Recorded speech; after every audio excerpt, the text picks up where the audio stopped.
Bienvenue, chers téléspectateurs, sur notre chaîne. Aujourd'hui, nous allons parler de la manière dont la guerre entre l'Iran et Israël affectera l'alliance OPEP+. En cas d'éclatement d'une guerre entre l'Iran et Israël, il pourrait être possible de contenir les répercussions mondiales.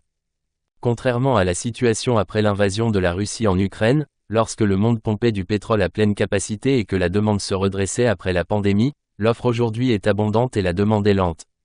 Après une série de réductions de production, l'Organisation des pays exportateurs de pétrole et ses alliés, connue collectivement sous le nom d'OPEP+, dispose de plus de 5 millions de barils par jour de capacité de réserve, ce qui est plus que suffisant pour compenser la perte de brut iranien.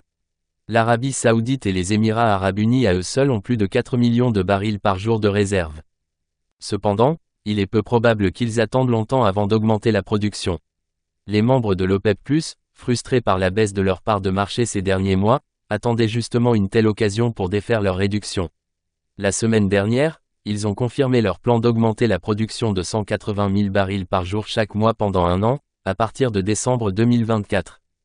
En fait, la discipline s'érode au sein de l'Alliance, car l'Irak et le Kazakhstan ont dépassé leurs limites de production pendant plusieurs mois, ce qui pourrait inciter d'autres membres, notamment l'Arabie Saoudite, à restaurer leur production limitée plus rapidement. Les Saoudiens semblent déterminés à ne pas céder davantage de parts de marché au point de se rétracter de leur objectif de ramener le pétrole à $100 le baril, qui est le niveau nécessaire pour équilibrer les comptes du royaume alors qu'ils se lancent dans une série de projets massifs.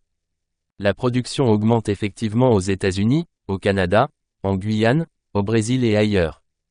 L'Agence internationale de l'énergie s'attend à ce que la production hors OPEP augmente d'environ 1,5 million de barils par jour d'ici 2025, ce qui est plus que suffisant pour couvrir toute augmentation de la demande mondiale.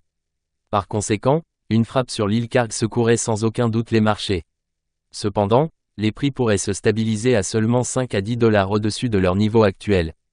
Merci de nous suivre, n'oubliez pas de vous abonner, de partager et de liker.